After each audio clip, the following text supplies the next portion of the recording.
Hello everyone. It's 8:09 in New York City, 5:09 a.m. in California, 5:09 p.m. in Karachi, 5:39 p.m. in Delhi, and 8:09 p.m. in Singapore. Welcome to another Saja web event, this time a Saja Newsmaker Q&A. My name is Sri Srinivasan, and I'm a co-founder of the South Asian Journalists Association and a professor at Columbia. I will be joined in a few minutes by Vikas Bajaj, Saja Vice President and a business reporter at the New York Times. In addition to listening to our interview, you can send in questions via email to sajahq@gmail.com, sajahq@gmail.com. So please send in your emails now. We've been getting them from around the world already. Be sure to include your Skype ID so we can unmute your microphone and have you ask the question directly. Otherwise, we'll be doing all the asking ourselves. The Saja Newsmaker Q&A is one of the most popular events at the annual Saja conventions. We are trying this new Skypecast technology to bring the excitement of this Q&A format to a virtual audience around the world. We've already done this with the writer Vikram Seth and had a tremendous response, though this is the first experiment with Skype for this. We look forward in future months to hosting plenty of newsmakers, including authors and others. Please keep sending in your ideas. Later today, we'll be posting a recording of this Q&A to sajaforum.org, the new Saja blog. That's sajaforum.org. Now, on to the reason we're all here. Our chat with Shashi Tharoor, UN Undersecretary General for Communications and one of India's best-known writers. Shashi is a candidate for the position of for UN Secretary General, one of the world's most high-profile and coveted public policy positions. He's one of several Asian candidates, since this is the turn of Asia to have the SG position after decades without an Asian in the job. The main candidates are Tharoor, who is an Indian citizen, also a Sri Lankan who is a former UN official, and two senior government ministers, one from Thailand and one from South Korea. We will discuss Tharoor's campaign, the state of the race, and why the UN matters in today's changing world. I'm pleased to welcome back to Saja, Shashi Tharoor. Thanks for joining us, Shashi. Thank you, Sri. I'm afraid the limitations of technology being what they are, I lost much of what you had to say earlier, but I'm glad to be with you now. Okay, I'm glad you're here.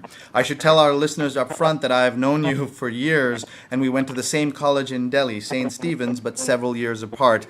That won't keep that won't keep me from asking you the tough questions today.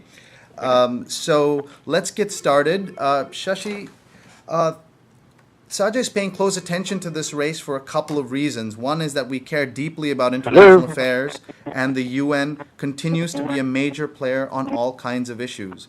The other reason is that for the first time ever, two South Asians have a shot at this job. As an aside, we have reached out to the Sri Lankan candidate Jayanta Dhanapala to see if he will join us for a similar chat in the weeks ahead. Shashi, please explain to us where things stand in the race from your point of view.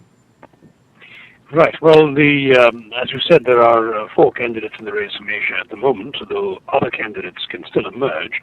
The Security Council had its first straw poll last month. I had just declared the previous month, so I was not terribly thrilled about already being put to the test of the ballots as soon as I had entered the fray. But I'm pleased to say that I did reasonably well, came out a close second to the South Korean foreign minister, who led the poll with 12 votes. I had 10, the Thai candidate had 7, and the Sri Lankan candidate had 5. But that's a non-binding poll. It's more an indication of preliminary willingness on the part of governments on the Security Council to be supportive. The next stage is going to be continued canvassing. A number of the candidates, including myself, will be on the campaign trail in the remaining weeks of August and early September. Then, of course, in September, we expect more rounds of balloting, particularly during the period when heads of government and foreign ministers gather at the United Nations in the latter part of September. And the expectation is that will then narrow the field, that any other candidates who are going to enter will finally emerge by then, if at all, and that perhaps by October we should have some clarity in the race. I see. And what's it been like these last few weeks? You're traveling the world. I know you're here in New York just for a few hours, I believe.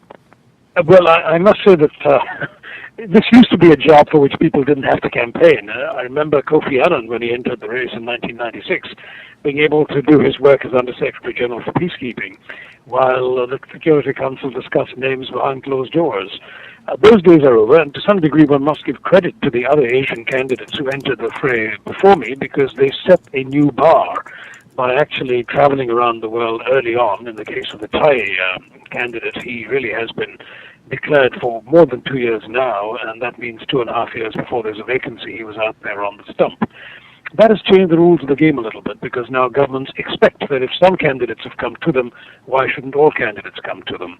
And so it is necessary to go out and present one's credentials to the world.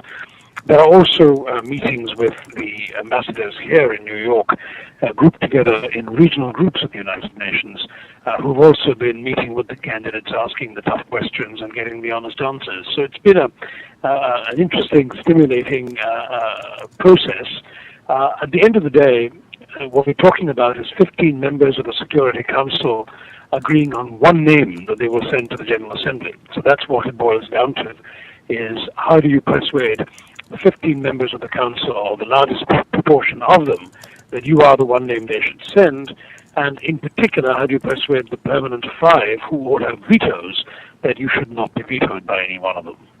And that's obviously what you're trying to do right now. Can you just also give us an idea of the time frame of all of this? People are confused. When will we know who the new Secretary General is?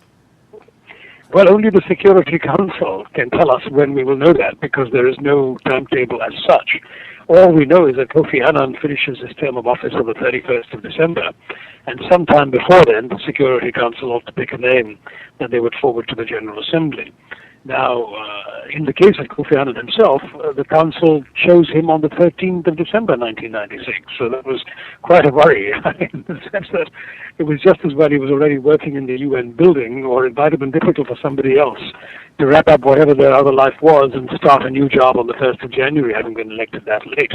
This year, the feeling is that the Council will act sooner than that, and the conventional wisdom is that they will start focusing on this by in the course of September, and start bringing it to a crunch in October. But there are no guarantees, and should urgent world crises, as happened with Lebanon the last few weeks, completely take over the Security Council's agenda, it's not impossible that this could be postponed even beyond October. And was that December 13th point or announcement of Secretary General Annan the latest it had ever been? That is the latest it's ever been. That really was quite astonishingly late. But Boutros Ghali was elected, as I recall, in the last week of November in his case. And I gather before that, Mr. Perez de Cuellar was pretty late in October, early November. So the Council has sometimes gone down to the wire on these things.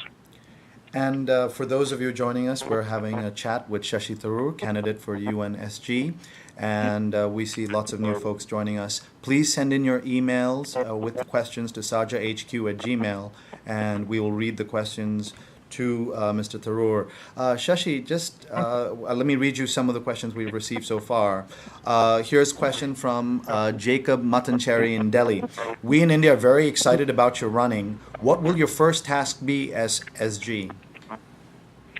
Well, I think that the first priority has to be to ensure that the UN is readier than ever to tackle the problems of the 21st century, the new threats that are arising through the cracks in the facade of the international system. We sometimes like to call them problems with our passports, problems that cross all frontiers uninvited, whether it's climate change, drug trafficking, terrorism, epidemic disease, refugee movements, and so on, whose solutions also cross all frontiers, because no one country or one group of countries, however rich or powerful, can tackle them alone. And that is more than just an administrative challenge. We do have to embrace sensible reform, not in my view because the UN has failed, but because it has achieved enough over the years to be worth investing in for the future. And so I will be leading a serious reform effort, continuing on some of the achievements that Kofi Annan has already had in the reform agenda, but trying to take them further forward. Mahatma Gandhi once said, "You must be the change you wish to see in the world." And the fact is, what is true for individuals applies also to institutions. If we at the UN want to change the world, we must change too. And I think there's a lot that we need to do better than we're doing right now, particularly in terms of strengthening our operational capacity and building on our proven record where we have an unbeatable record in areas like responding to humanitarian crises. We know we can still do better and become the gold standard in there. And then finally, there's the unfinished business of management issues. We need to take steps to ensure ethics, accountability, and transparency, together with truly independent audit oversight. So there's a lot to be done, and no Secretary General is ever going to have the luxury of having a challenge of the day or a message of the month or a theme of the week. This is an organization where we'll have to move ahead on all the fronts I described simultaneously. Thank you. Now let's get in our first ever question via Skype from one of our listeners. Parag Khanna, please go ahead. Good morning. Good morning. Good morning, Shashi. Nice to be speaking to you again, and thanks for participating in this event. In the past, as you know, candidates have emerged late in the game from beyond the original fray, and in fact, several of the previous Secretaries General whom you've named could be described in that way. Can you imagine something similar happening again this time around, where a candidate emerges after, for example, the September GA? To be a contender for the position? And if so, who do you feel some of those people might be? Thank you, Parag. Well, I think it's not impossible that such a thing could happen for the reason that Parag mentioned, that it's happened before. On the other hand, I think it's much more difficult this time around than on previous occasions. The reason for that is that the emphasis on the need for transparency and openness of Security Council action on this and other issues has increased dramatically in recent months. And in the course of 2006, there have been a couple of unprecedented developments on the Security Council consideration of the Secretary Generalship. First sparked off by a Canadian paper which stirred up the controversy, essentially saying that the Council procedures were not sufficiently transparent and that they needed to be, which found a lot of echoes amongst other governments and non-governmental organizations. Then a move in the General Assembly, at one stage even supported by India, for the Security Council to send more than one name to the General Assembly, thereby transferring the locus of responsibility to the Assembly in order to open up the process. That idea didn't make headway, but it certainly set the alarm bells ringing in the Security Council, which in response then announced, again something they've never done in these 60 years before, announced officially in a communication to all member states that they would begin consideration of names in July and inviting member states to nominate these names. The four names that therefore came to the Council are the result of a more open process than has ever happened before. And the only way in which somebody else could now emerge would be through the same process, through officially putting their name forward in a public manner to the Security Council. And yet it doesn't look like, if one looks at all the media, the names discussed in the media, it doesn't look as if there are any plausible ones out there right now. You yourself, Parag, wrote an article recommending Bill Clinton, overlooking the fact that no veto-wielding member of the Security Council by convention would ever be allowed by any of the other members to put forward a candidate. And that goes for Tony Blair as well, another media darling on this issue. The fact is that whereas big and glamorous names are always interesting for the media to discuss, Secretary General of the UN have, in every case without exception, been largely unknown diplomats or civil servants when they got elected. They're all people who emerge with the ability to run an organization that has become more and more complex over the years, and that is simply not analogous to running a government. It's a government in a sense with 192 prime ministers telling you what to do. So it's not a job that somebody who's actually been a president or prime minister would find particularly palatable. So for all of these reasons, I don't really see any credible names out there, and I think that those who are suggesting that there might yet be a rabbit sprung out of a hat are not wrong to suggest that, because it has happened before, most famously in the case of Mr. Perez de Cuellar, who was not one of the three leading candidates in '81, but each of the three got vetoed by somebody. Waldheim got vetoed by the Chinese, Salim, the African candidate, got vetoed by the Americans, and Sadruddin Aga Khan got vetoed by the Russians. And out of nowhere, in a sense, Perez de Cuellar, who was holidaying on a beach in Peru, was offered the job, having been known to the council members as the former Under Secretary General of the UN. Now, that scenario was not repeated with either Boutros Ghali or Kofi Annan, both of whom were on official lists submitted by the African Union, or the then Organization of African Unity, to the President of the Council.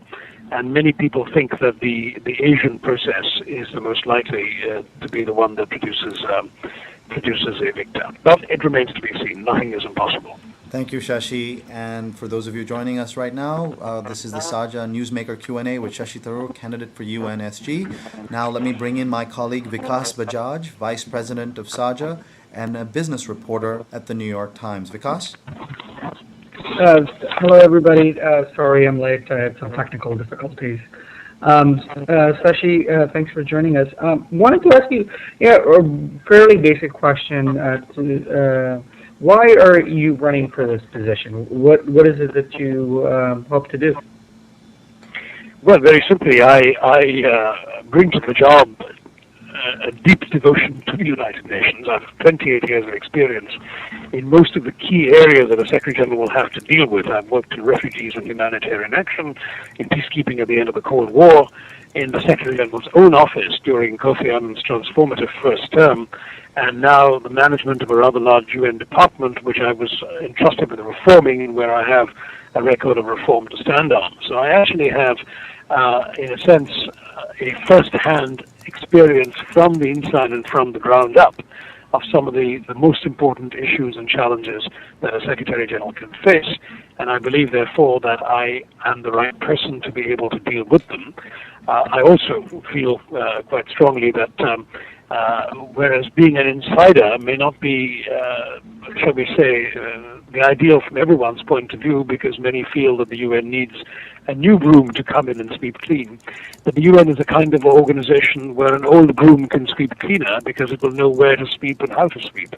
As I was saying in response to the earlier question, we really have an extremely complex system which would be difficult for a purebred outsider to deal with. The learning curve for, let's say, somebody who's not familiar with the UN would be extraordinarily steep.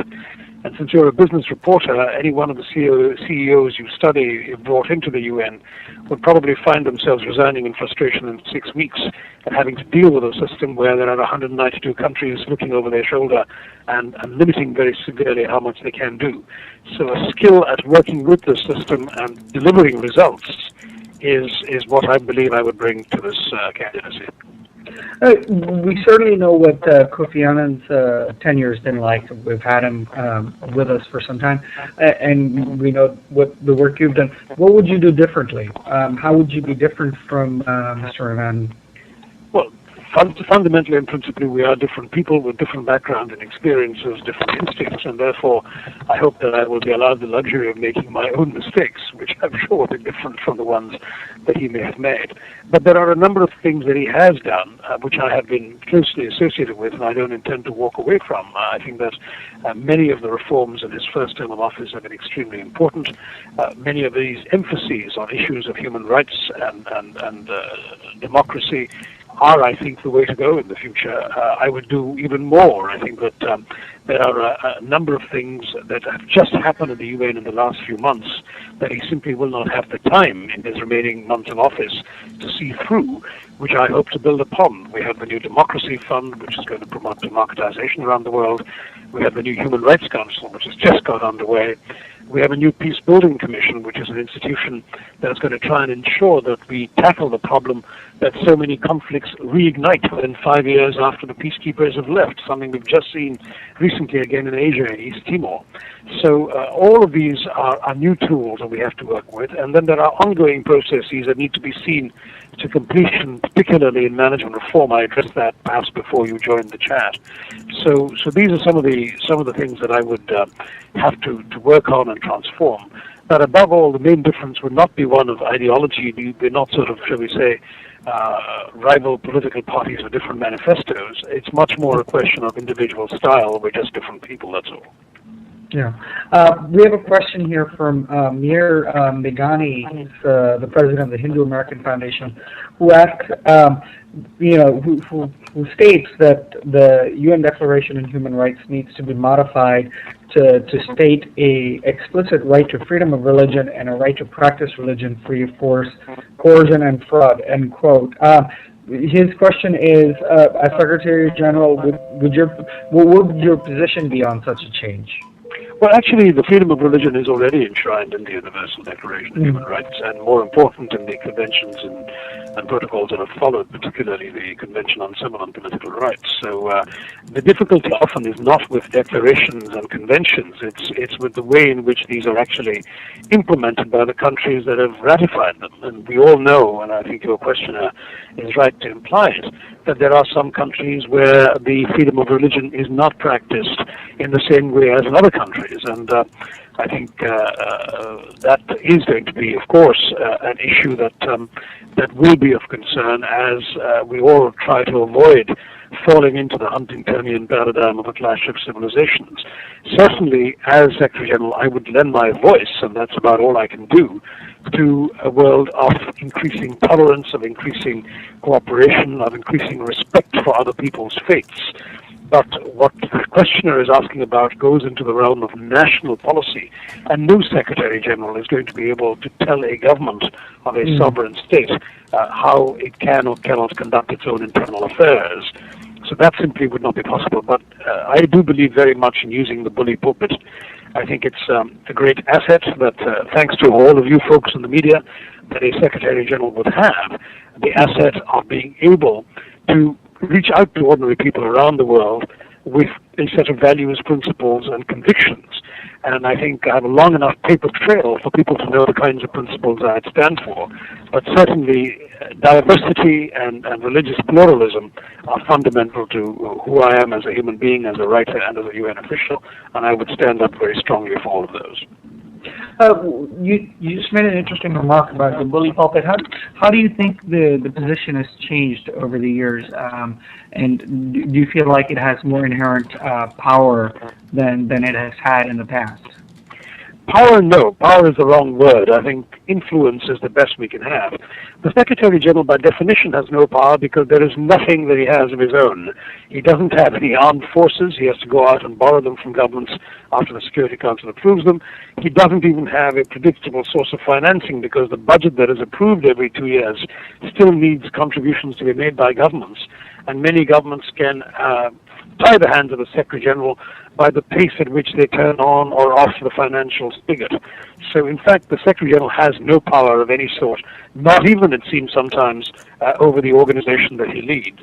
What he does have is a tremendous amount of influence that comes from the fact that he heads an organization of 192 countries, every government on earth, that he is in a position to deal with the leading players in the world on the issues that matter, and that he does have the capacity to reach out to people around the world through the media. I mean, that is one thing perhaps which has changed with each passing term of the Secretary General, is that the media has been much more alive to the United Nations, much more, there is more media out there, and there are more ways in which the message can be given to the world at large.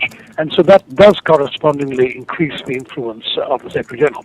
It also, of course, increases his challenges because it means that expectations on different sides of every argument get raised to a level where it's almost impossible for a Secretary General on any issue to please everybody. Something he says to one audience will immediately alienate another. But that too is part of the tightrope that a skilled Secretary General has to walk.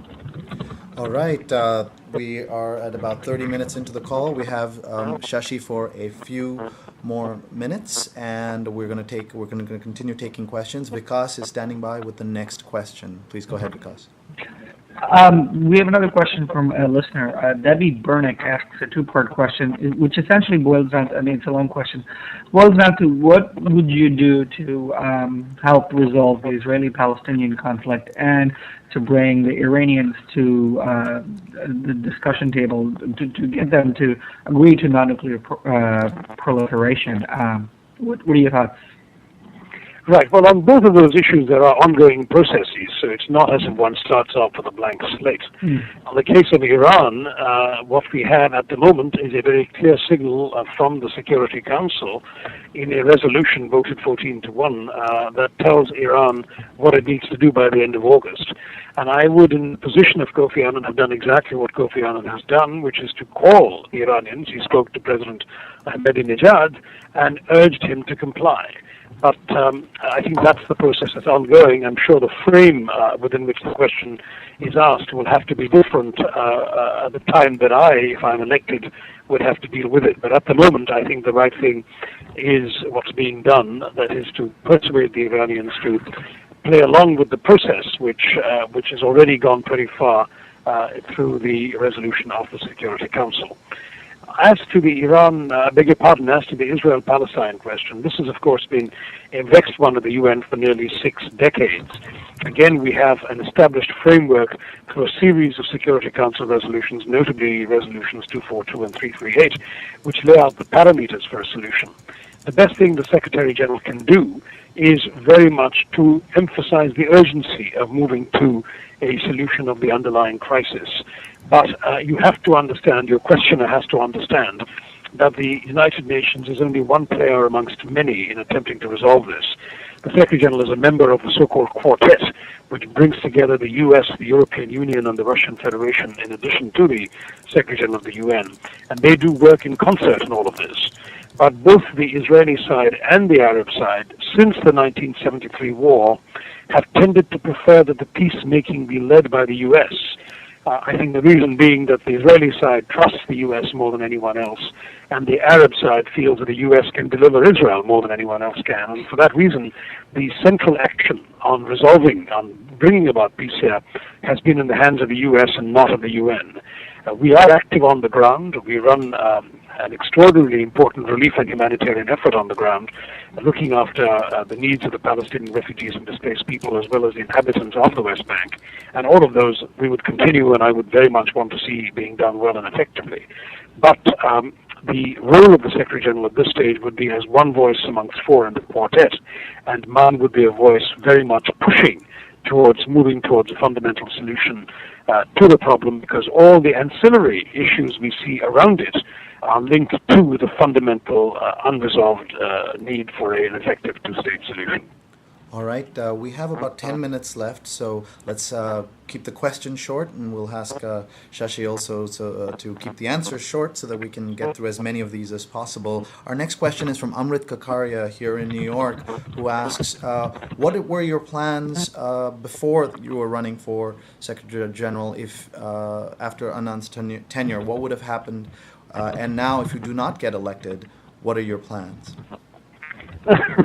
Well, I have to say to my old friend Amrit that I don't have a plan B, never did and don't now. I mean, I really devoted my adult working life from the age of 22 to the United Nations, so you'll forgive me for not having entertained too many other possibilities. If this doesn't work, then I will have to start thinking about it, and of course all good ideas will be welcome. But at this stage, I'm focused very much on a race I intend to win. Here's a question from Prem Kishore in Southern California. Is the UN a puppet of the big powers? And what is the current state of U.S.-UN relations, especially with Mr. Bolton in place? The UN is a mirror of the world, quite simply. We reflect at our best and our worst the geopolitical realities of the world, and that does mean that when 15 countries sit around the Security Council table, 14 of them are often more conscious of their relations with the all-important 15th member, and that's precisely a reflection of the world as it is. Whether that suggests that the U.S. always gets its way in the UN, I think you know from the example of the discussions on the Iraq War that is simply not the case. And to speak of the UN as sort of a puppet being manipulated by a handful of countries is also excessively simplistic, because the countries don't always agree with each other on everything. One of the reasons we had such a protracted discussion in the Security Council on Lebanon is precisely because there were at least two distinct views, perhaps more than two, on some aspects of how to bring this conflict to a close. So there really are important issues out there which are being discussed, and on which the U.S. has to persuade other countries, just as other countries try to persuade the U.S. Let me add also that in some ways the second part of the question is also not entirely fair, because the U.S. and the UN are not two distinct entities. The U.S. is part of the UN. The U.S. is a permanent member of the United Nations. It's our largest single financial contributor. It's a country with a major role within the framework of the United Nations. And it's in that context that we deal with these issues. We deal with the issues not as a sort of outside entity that exists to put some sort of brake on the U.S., because if we tried to do that, I think the UN itself would fail, but rather as an entity that incorporates the U.S. and works with the U.S. and other countries, obviously, to come up with effective solutions to the problems that affect all of us. Very simply, I think that the UN without the U.S. would not be effective. But equally, I think the U.S. could not do without the UN, which is an extremely useful and very often indispensable instrument for meeting challenges around the world that are also important for the U.S. to meet, as they are for the smaller countries around the world. Shashi, have you been surprised at some of the pushback you've gotten from columnists and writers in India itself who have said that your candidature is not good for India because it kind of says India is not a major power, and it steps on India's plans to try and be a permanent member of the Security Council? Well, first of all, for those who say literally that my candidacy is or isn't good for India, I have to say that that really is a judgment for the government of India to make, and that I have said openly in India that if elected I would be an Indian Secretary General, but I would not be India's Secretary General. I would be accountable to all 192 countries and not there to pursue any specifically Indian interest. But on the question of the Security Council permanent seat, I think that is a misunderstanding that needs to be cleared up right away. The two issues are completely unrelated. Security Council reform is a structural issue at the United Nations. Many countries believe that the Council reflects the geopolitical realities of 1945 in many ways, not today. Member states have been discussing reform of the Council for over a decade, but they have yet to agree on the shape of that reform. I sometimes joke it's like a bunch of doctors gathered around a patient who all agree on the diagnosis but disagree on the prescription. Now, until there is agreement on that prescription, agreement amongst two-thirds of the member states about a formula for council expansion, a formula that can then be ratified by two-thirds of the world's parliaments, including those of all 5 permanent members, until that happens, there simply will not be a framework within which India can even seek a permanent seat. And that will take time, whereas the Secretary Generalship will be settled one way or the other within the next few months. Now, it is important to understand that the unwritten convention that I referred to earlier in answering Parag Khanna's question rests on the fundamental principle that no one country should have both the right to initiate action at the UN through the SG and stop action through the veto. Now, that doesn't apply in the Indian case. India is not currently a permanent member of the Security Council. And should it obtain this status, it has already agreed to forego the veto for 15 years. So the next Secretary General, whether me or somebody else, is not going to have to face a veto-wielding India. In other words, there is no obstacle to India pursuing both objectives. And I don't see why Indian columnists should be suggesting that India should deny itself a candidacy for the Secretary Generalship in the name of a Security Council seat it doesn't actually have, and when there isn't yet a framework within which it can pursue such a seat. Sashi, last couple of questions for you. We've had this question in various forms from several listeners. It boils down to this. It's laudable that the election process become more transparent. You have a website and several of the others have websites. This is being blogged about. But what about this notion of adhering to it's sort of an arbitrary notion that the SG this time around should be Asian, and that last time it was African or whatever. Why do we have such a regional rotation when there's no written rule that asks for this? And there is no written rule, but it's simply a sense that in an organization that is supposed to be a global organization, we must have an opportunity for every part of the globe to produce somebody to lead the organization. And this goes back to the fact that the 3 of the first 4 Secretary General were all from Europe, a continent that accounts for 5% of the world's population. And other countries kept saying, well, how can that be, that somehow only Europeans are qualified to lead the UN? After all, as the Chinese foreign minister said to me, there are 3 billion of us. Surely we can find one who can lead the UN. So the notion is that unless you have a sense that each region must be given a fair shake at it, that a council which is still overwhelmingly northern in composition as a result of the anomalous composition of the council we talked about earlier. Right now, for example, the Security Council that will elect the Secretary General, 5 out of the 15 members of the council are all member states of the European Union. Now, we love the European Union, but again, a continent accounting for 5% of the world's population has 33% of the seats on the council. Unless there was this unwritten convention that other groups also get a turn, this job would permanently be in the hands of Europe, and it just wasn't felt to be fair. Shashi, we have a question from one of our South Asian journalists who's asking, what is your plan for giving interviews to the South Asian media? And just more broadly, can you give us a sense of your schedule and what happens if journalists and others want to get a hold of you? I presume the answer is you're running around the world. I am running around the world. I'm afraid, as you said, I'm in New York for less than 24 hours. I'm off to Washington, then I'm going on to Peru, to Argentina, to Slovakia, Copenhagen, Denmark, the UK, and other countries, simply because there's a limited amount of time left to present my credentials to countries I haven't had a chance to present my credentials to, whereas the other candidates have been in the fray somewhat longer. I've probably been to every one of these countries twice, if not more, so I do have to do a bit of running around. But what I'm willing to do, time permitting, and making allowances for jet lag and travel, would be to respond to questions from South Asian journalists, or indeed from other journalists, by email. That might be easier than pinning me down in any one spot. The simplest way of reaching me would be through my UN email address, which is tharoor@un.org. And I would simply, again, time permitting, try and give you responses by email to your questions. Needless to say, everything I've said to you today has been said to the entire South Asian journalistic community, and I hope any and all of you will feel free to use my responses in this interview in your own stories about what is, I think, turning out to be the most transparent race that there ever has been for the Secretary Generalship. And I'll also bring to everyone's attention your website, which is shashitharoor.com, which has a lot of interviews and articles there already. It's separate from your existing website that promoted your books and had your literary life in there. In fact, I think this is the first time we've ever talked about your non-book life in a public Saja forum. We also want to tell people about unsg.org, unsg.org, which is a fascinating site that's covering the race in a very important way, and it's one of those new blogs that is making a difference and really kind of niche journalism. Shashi, do you read that regularly?